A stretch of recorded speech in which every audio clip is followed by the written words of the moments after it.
ॐ अज्ञानतिमिरान्धस्य ज्ञानञ्जनशलाकया चक्षुरुन्मिलितं येन तस्मै श्रीगुरवे नमः। नमो विष्णुपादाय कृष्णप्रेष्ठाय भूतले श्रीमते भक्तिवेदान्त स्वामिन्निति नामिने।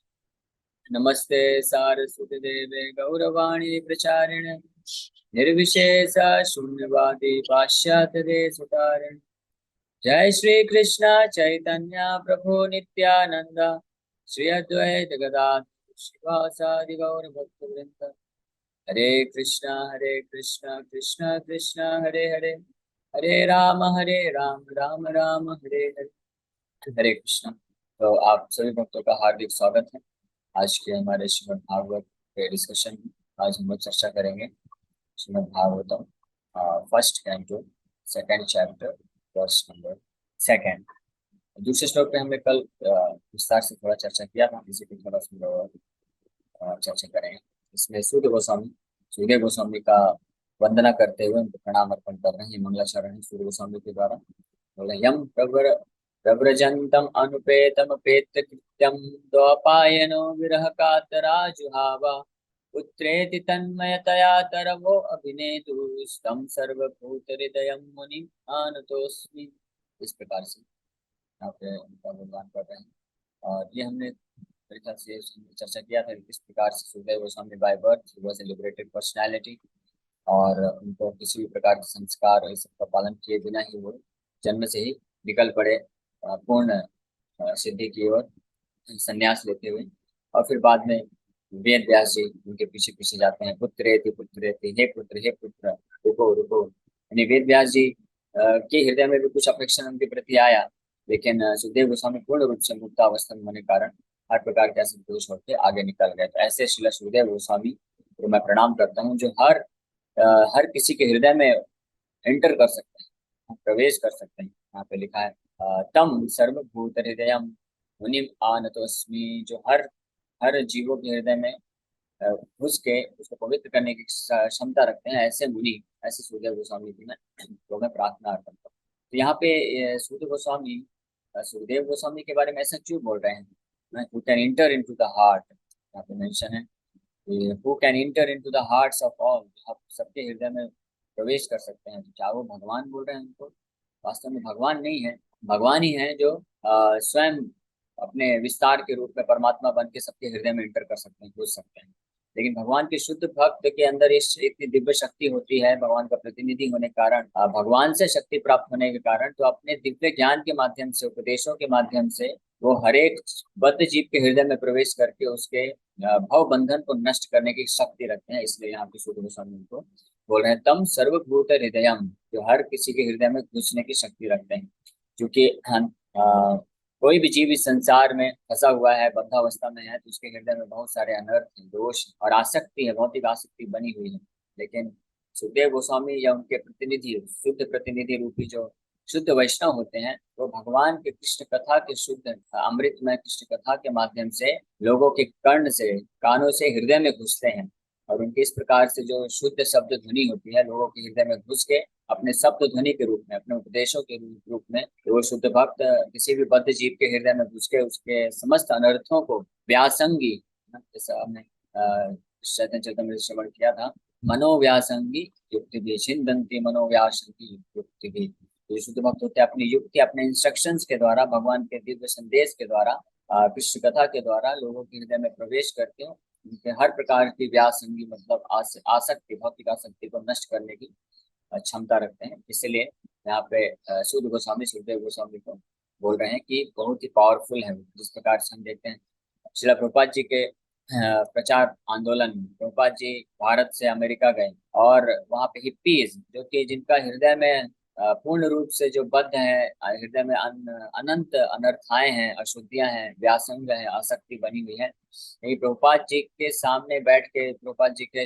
मुख से, शुद्ध वैष्णव के मुख से जब उन्होंने हरिनाम संकीर्तन सुना और हरि कथा सुना, कि हरिनाम और हरि कथा जब शुद्ध वैष्णव के मुख से निकलता है और जो बद्ध जीव है उसके कर्ण के माध्यम से हृदय में प्रवेश करता है, तो इररिस्पेक्टिव ऑफ, इससे कोई फर्क नहीं पड़ता कि वो व्यक्ति उस कथा को या हरिनाम को समझ पा रहा है या नहीं पा रहा है, अगर वो सिंपली ऑरल रिसेप्शन देता है, यानी ऐसे शुद्ध भक्तों के मुख से सुनता है ध्यान पूर्वक सबमिसिव होकर, तो क्या होता है कि ऐसे शुद्ध वैष्णव के जो शुद्ध वाणी है, साउंड वाइब्रेशन, ये शब्द ध्वनि जो कि आध्यात्मिक शब्द शब्द ध्वनि होती है, उनके कर्ण के माध्यम से हृदय में प्रवेश करती है और हृदय में प्रवेश करके अपना काम चालू कर देती है। या दूसरे शब्दों में बोले कि भगवान कृष्ण स्वयं अपने शुद्ध भक्त के मुख से जो शब्द ध्वनि निकलती है उनके गुणगान में, उनके नाम के रूप में, इस रूप में भगवान हरि कथा और हरिनाम के रूप में अपने शुद्ध वैष्णव भक्त के मुख से निकल करके जो बद्ध जीव है उनके कर्ण के माध्यम से हृदय में प्रवेश करते हैं। इसीलिए जो है, और इस प्रकार से उनका हृदय शुद्ध हो जाता है। जैसे हम प्रभुपाद जी के उदाहरण में देखते हैं कि प्रभुपाद जी को जो हिप्पीज लोग थे वो सब अमेरिकन थे, और प्रभुपाद जी का इंग्लिश जो था वो हैवी एक्सेंट था, बंगाली एक्सेंट होने के कारण तो भक्त लोग बताते हैं कि हमको कई महीने तक तो हमको कुछ समझ में नहीं आता था प्रभुपाद जी बोलना क्या चाह रहे हैं। लेकिन क्योंकि वो बोलते थे कि प्रभुपाद जी शुद्ध वैष्णव थे, उनको देख के एक अलग ही आकर्षण आता था, उनको केवल सुनने मात्र से हमको अमृत जैसा लगता था, और हम केवल सुनते जाते थे, हमको केवल सुनना अच्छा लगता था, समझ में तो नहीं आता था। अब रूपा जी गीता और भागवत के श्लोकों को, संस्कृत श्लोकों को उच्चारण कर करके उसका अर्थ बताते थे। और अमेरिकन लोग हैं, उनको तो हिंदी भी नहीं आता, संस्कृत भी नहीं आता, कृष्ण राम पहली बार वो लोग सुन रहे थे, लेकिन फिर भी प्रभुपाद जी के शब्द ध्वनि, शुद्ध शब्द ध्वनि को, शुद्ध भक्त होने के कारण प्रभुपाद जी के शुद्ध शब्द ध्वनि को उन्होंने रिसीव किया। तो ये उनकी एक योग्यता हम बोल सकते हैं कि उन अमेरिकन हिप्पीज जो पूरी तरह से भाव बंधन में पड़े हुए थे, उनका एक योग्यता ये था कि उन्होंने प्रभुपाद जी पे श्रद्धा रखते उनके शुद्ध आध्यात्मिक शब्द ध्वनि को सुनते गए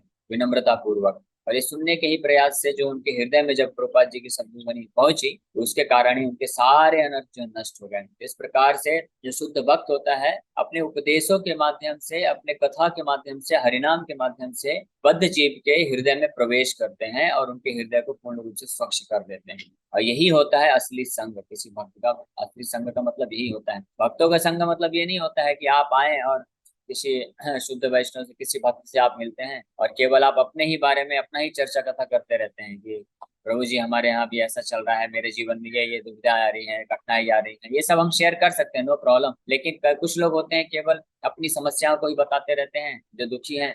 और कुछ लोग होते हैं जो बहुत भौतिक जगत में बहुत सारा सफलता कुछ प्राप्त कर लेते हैं, तो उसी का आके बखान करते रहते हैं कि हमारे तो इतनी कंपनी है, इतना है, ये है, वो है, वो है, बहुत कुछ बखान करेंगे, हमारा इतना पहुंच है, बेटे ने यहाँ से पढ़ाई किया है, यहाँ पे जॉब कर रहा है, स्वामी जी ये सब आपकी कृपा है। बार बार यही बोलेंगे कि आपके आशीर्वाद से, आपकी कृपा से हमारा बेटा अभी ऐसा ऐसा कर रहा है, हमारा धंधा इतना इतना बढ़ रहा है, केवल बोलते जाते हैं। और वो शुद्ध जो वैष्णव होते, भक्त होते हैं, उनसे सुनने के लिए तत्पर नहीं होते। जैसे ही कोई भक्त फिर उनको कुछ गीता और भागवत को उपदेश देने के लिए बोलना प्रारंभ करता है, तो तुरंत बोलते हैं स्वामी जी थोड़ा सा हमको क्षमा चाहिए, हम हमारे पास समय का, हम निकल रहे हैं, यहाँ पे निकल रहे हैं। इस प्रकार से जो होते हैं लोग, तो ये कभी भी ऑरल रिसेप्शन नहीं देते हैं, यानी सुनने के लिए अपने विनम्रता प्रकट नहीं करते हैं, अपने आप को, अपना हृदय खोलते नहीं है कि ताकि जो शुद्ध भक्त है, जो भक्त है, उनके हृदय में वो कर्ण के माध्यम से कुछ भगवान के उपदेशों को डाल सके।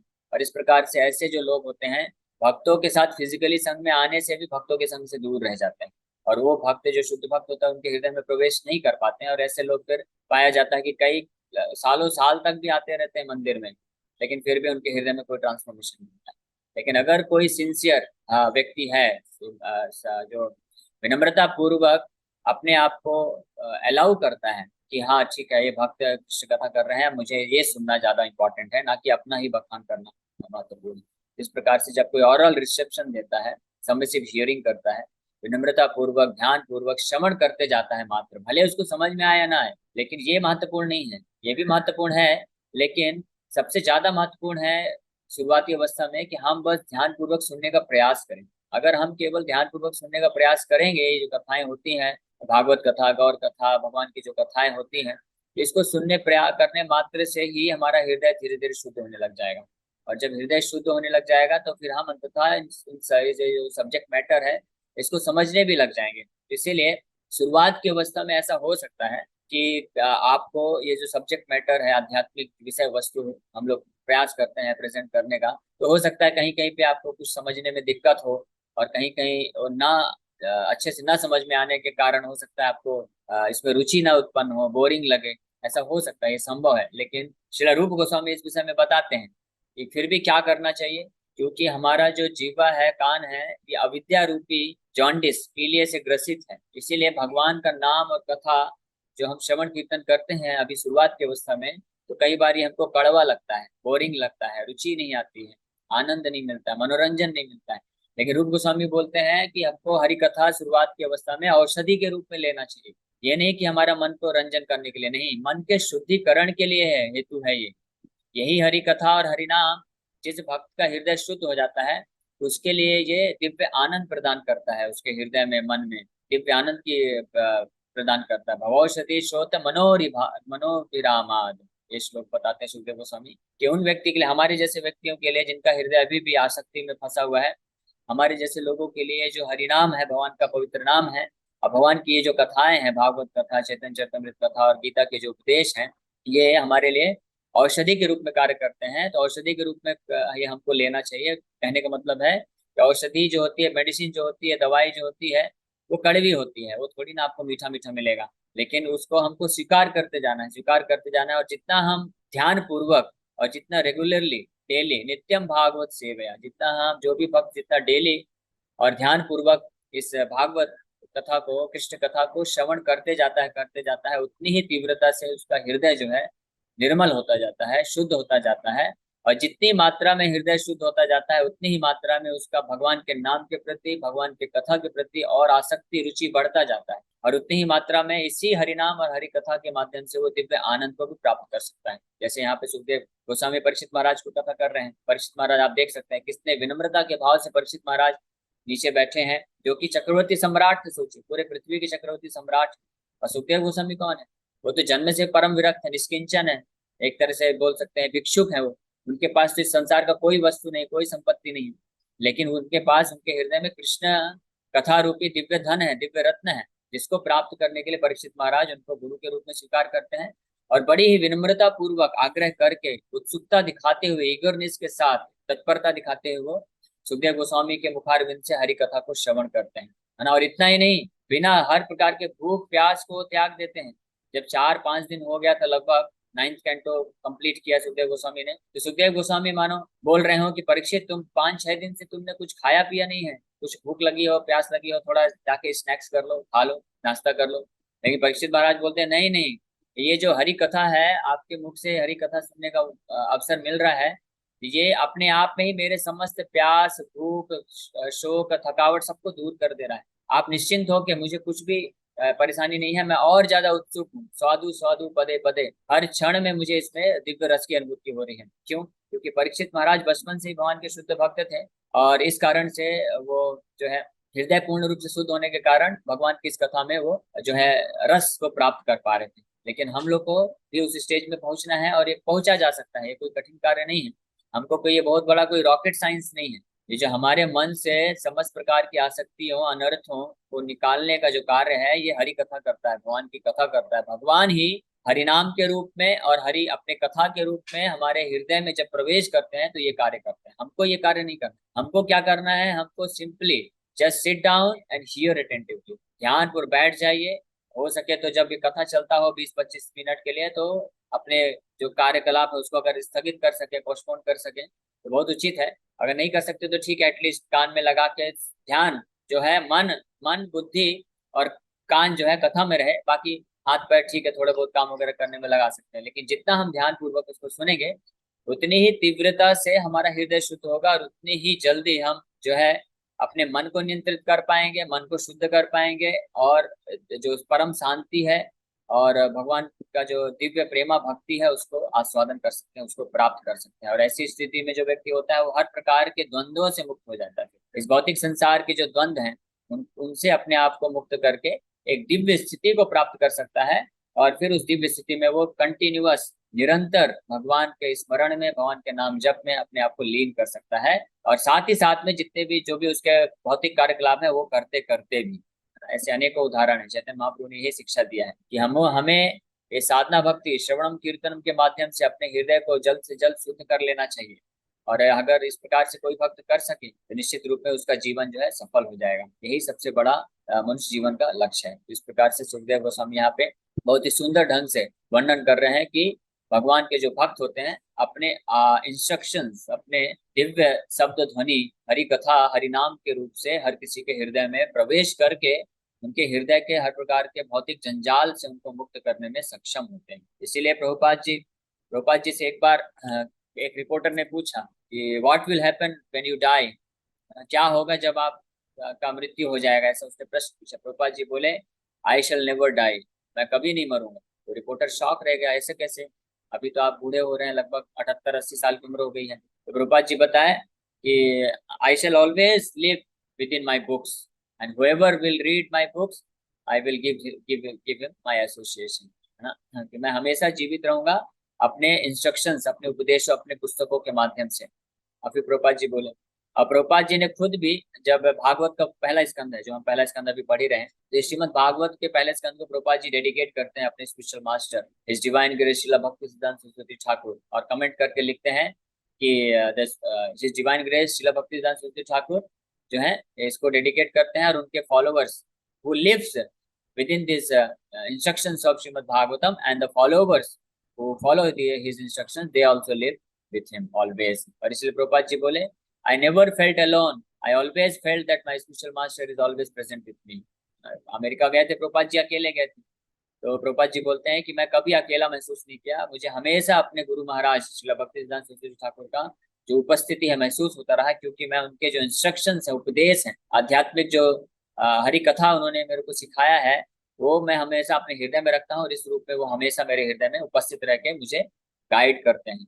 इस प्रकार से प्रभुपाद जी बोले जो भी भक्त इस्कॉन में प्रभुपाद जी के बुक्स को पढ़ता है, प्रभुपाद जी को सुनता है, प्रभुपाद जी के जो आदेश है, इंस्ट्रक्शंस हैं, उनको धारण करता है अपने जीवन में और पालन करने का प्रयास करता है, तो इसका मतलब वो प्रभुपाद जी जैसे महान शुद्ध भक्त का हमेशा अपना संग प्राप्त कर रहा है। और इसी बात की पुष्टि Srila Prabhupada ji nectar of devotion में भी बताते करते हैं। ये जो भक्ति रसामृत सिंधु ग्रंथ है, श्रील रूप गोस्वामी के द्वारा लिखा गया है, तो जो भी व्यक्ति, जो भी भक्त इस ग्रंथ को पढ़ता है, वो श्रील रूप गोस्वामी का संग प्राप्त कर रहा है, यानी उनके इनके एसोसिएशन प्राप्त कर रहा है, उनकी उपस्थिति में है। और जो भी भक्त इस ग्रंथ के जो उपदेश हैं, इंस्ट्रक्शंस हैं, निर्देश हैं, उनको अपने जीवन में उतारने का प्रयास कर रहा है, इसका मतलब वो श्रील रूप गोस्वामी का पाद संवहन कर रहा है, उनके चरण का सेवा कर रहा है। और यही चीज अप्लाई होता है प्रभुपाद जी के लिए भी।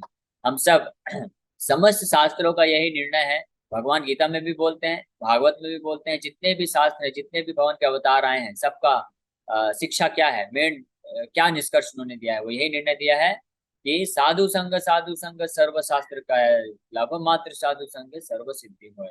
साधुओं का संग, महान संतो महीश महीयशाम पाद रजोभिषेकम।